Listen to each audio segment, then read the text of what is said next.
ஒவ்வொரு இயற்கை பேரிடரின் போதும் மார்ட்டின் குழுமம் தொடர்ந்து மக்கள் பணியில் இன்றியமையா சேவையை செய்து வருகிறது. அந்த வகையில் புதுச்சேரியில் ஃபெங்கல் புயலால் பாதிக்கப்பட்ட 70,000 குடும்பங்களுக்கு நிவாரணப் பொருட்களை 25 ட்ரக்குகளில் எடுத்துச் சென்று நிதியாக வழங்கியிருக்கிறது. புயலால் பாதிக்கப்பட்ட பகுதிகளை நேரில் சென்று ஆய்வு செய்த போதுதான் அப்பகுதி மக்கள் அடிப்படை தேவைகளுக்கு கூட வழி இல்லாமல் தவிப்பதைக் கண்டு இம்மக்களுக்காக நிச்சயம் உதவி செய்ய வேண்டும் என்ற நோக்கோடு அவர்களின் தேவைகளை பூர்த்தி செய்ய 5 கோடி மதிப்பு அளவில் மார்ட்டின் குழுமம் இந்த நிதி உதவியை வழங்கியிருக்கிறது. மேலும் 40 ட்ரக்குகளில் நிவாரணப் பொருட்களை வரும் நாட்களில் வழங்க ஏற்பாடும் செய்திருக்கிறது. புதுச்சேரியில் மட்டுமின்றி புயலால் பாதிக்கப்பட்ட இன்னும் பிற பகுதிகளையும் நேரில் சென்று ஆய்வு செய்து அவர்களுக்கு தேவையான உதவியை மார்ட்டின் குழுமம் செய்து வருகிறது. 2 வீலர்லேருந்து ஆட்டோவிலேருந்து எல்லாமே அடிச்சுக்கிட்டு நாங்கள் வந்து இந்த வாய்க்கா ஒட்டில் இருக்கிறோம். எல்லாம் அடிச்சுட்டு உள்ளே வந்துடுச்சு. தண்ணியாக உள்ளே வந்துடுது. ரொம்ப கஷ்டமாயிடுது. ஒரு வாரம் வேலைக்கே போகல. ரொம்ப நன்றிப்பா கொடுத்ததுக்கு. இல்லாதவங்களுக்கு உதவி செய்யறதுனால அவங்களுக்கு நல்ல புண்ணியமாக இருக்கும். எல்லா விதத்துலையும் உதவியாக இருக்கும். இது மீதி பேர் பணமே செலவு பண்ணாதப்போ இந்த மாதிரி பணம் செலவு பண்ணி செய்யறது ரொம்ப வரவேற்கத்தக்க. ரொம்ப சந்தோஷம்பா. எனக்கு ரொம்ப நிம்மதியாக இருக்குதுப்பா. எனக்கு ரொம்ப குடும்பத்துக்கு ரொம்ப நல்லா இருக்கும். எங்கள் ஊடெல்லாம் ரொம்ப வெள்ளத்தில் மிதக்கி எல்லா பொருளும் நாசமாக போச்சு. இது ரொம்ப கொஞ்சம் உதவியாக இருக்கும்.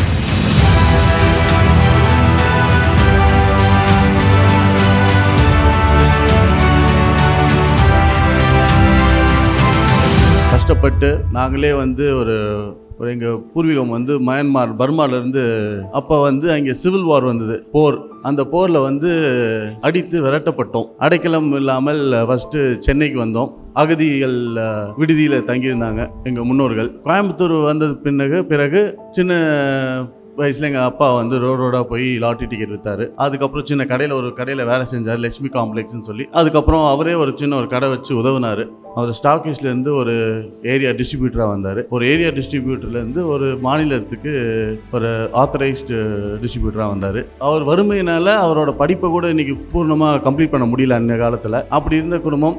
எங்கள் அம்மா கல்யாணம் பண்ணுறாங்க, அப்புறம் நாங்கள் பிறக்கிறோம். இந்த கஷ்டத்தெல்லாம் பார்த்து நாங்கள் வந்து என்றைக்குமே ஒரு வலிங்கிறது எங்களுக்கு எப்பவுமே தெரியும். அதனால் எங்கே பிரச்சனை வந்தாலும் இங்கேயும் இல்லை, தமிழ்நாடுன்னு இல்லை, அஸ்ஸாமில் வந்தது. அன்றைக்கி அஸ்ஸாம் சிஎம்மை போய் நான் தான் பார்த்து அன்றைக்கி 1 கோடி கொடுத்துட்டு வந்தேன் அவர் கையில். அதுக்கப்புறம் திடீர்னு இப்போ ரீசெண்டாக வந்து கேரளாவில் ஒரு பெரிய புயலை வந்து ரொம்ப கஷ்டப்பட்டாங்க. நிறைய பேர் வாழ்வாதாரமே ரொம்ப பாதிக்கப்பட்டுச்சு. அன்றைக்கி கேரளா மக்களுக்கும் நாங்கள் மலையாளி மக்களுக்கும் நாங்கள் அங்கேயும் போய் நின்று கொடுத்துட்டு வந்தோம். அதே மாதிரி கொரோனா வந்தது. கொரோனா விஷயத்துக்கு அந்த டைமில் 8 கோடி போய் நாங்கள் இவருக்கு நம்ம சிஎம்மை பார்த்து அங்கேயும் நாங்கள் உட்காந்து என்றைக்கும் எங்கள் ஆதரவு எப்போவுமே யாராக இருந்தாலும் என்றைக்காக இருந்தாலும் எந்த மக்கள் பாதிக்கப்பட்டாலும் நாங்கள் கூடவே நின்று எங்கள் ஆதரவை தெரிவிப்போம். ஸோ இந்த மாதிரி என்றைக்கு நாட்டுக்கு நம்ம மக்களுக்கு என்றைக்குமே ஜாதி மதம் எந்த ஒரு வேறுபாடும் இல்லாமல் எப்போ எங்கே ஒரு கஷ்டம் இருந்தாலும் நாங்கள் என்றைக்குமே நாங்கள் கூட நின்று சப்போர்ட்டாக நிற்போம். இனிமேலும் நிற்போம். ஏன்னா நானும் ஜான்குமார் அங்கிள் கூட அண்ணன் கூட நாங்கள் வீதியாக நடந்தோம். அன்றைக்கி ஒரு மக்களும் அவங்க கஷ்டத்தை சொல்லும் போது சாப்பிட்றதுக்கு உணவு இல்லை, வீடு இல்லை, ஃப்ரிட்ஜு, வாஷிங் மிஷினு, வண்டி, சோஃபா, டிவி எதுவுமே எல்லாமே பாதிக்கப்பட்டு ஒன்றும் இல்லாமல் ரொம்ப மனசு கஷ்டப்பட்டு இருந்தாங்க. கார்ப்பரேட் ஈவெண்ட்டில் வந்தோம், ஃபன் பண்ணுவோம், நாங்கள் வேலையை பார்ப்போம், பிஸியாக இருப்போம். இங்கே மாதிரி இறங்கி வந்து பார்க்கும்போது மக்கள், அடிமட்ட மக்கள் ஒரு சின்ன விஷயத்துக்கே எவ்வளோ கஷ்டப்படுறாங்கிறது தெரிய வருது. இங்கே மட்டும் இல்லை, பாண்டிச்சேரி, கடலூர், விழுப்புரம் எல்லா இடத்துலையும் பாதிக்கப்பட்டாங்க. நானும் அப்படி நான் இல்லைன்னா எங்கள் அம்மா யாரோ ஒரு ஆள் எங்கேயாவது போய் நாங்கள் ஏதாவது ரெகுலராக பண்ணிகிட்டு இருக்கோம். ஸோ இந்த வாட்டி பார்த்ததில் இந்த மாதிரி ஒரு தேவை இருக்குதுன்னு பார்த்துட்டு 80,000 குடும்பத்துக்கு நாங்கள் வந்து இப்போ ரிலீஃப் மெட்டீரியல் ரெடி பண்ணி வச்சுருக்கோம். இது வந்து ஒரு 5 கோடி மதிப்பு அளவில் செலவு ஆகிருக்கு. அது போக இப்போதைக்கு நம்ம இது பிளான் பண்ணியிருக்கோம். இன்றைக்கி வந்து ஈவெண்ட்டே வந்து flag off event. I like to take this wonderful opportunity. Thank one and all who have participated. Thank you.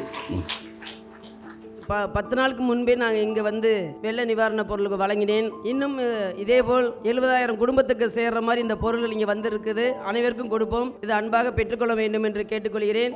அதாங்க, இது புதுச்சேரி மற்றும் அல்லாமல் தமிழ்நாடு, விழுப்புரம், நம்ம திருவண்ணாமலை போன்ற பாதிக்கப்பட்ட எல்லா இடங்களுக்கும் இங்கேருந்து ஃப்ளாக் ஆஃப் ஈவெண்ட் இது பண்ணுறோம். இங்கே இன்றைக்கி ஒரு 20 ட்ரக் வந்திருக்கு. இது போக பேலன்ஸ் ஒரு 60 ட்ரக் பிளான் பண்ணிகிட்ருக்கோம்.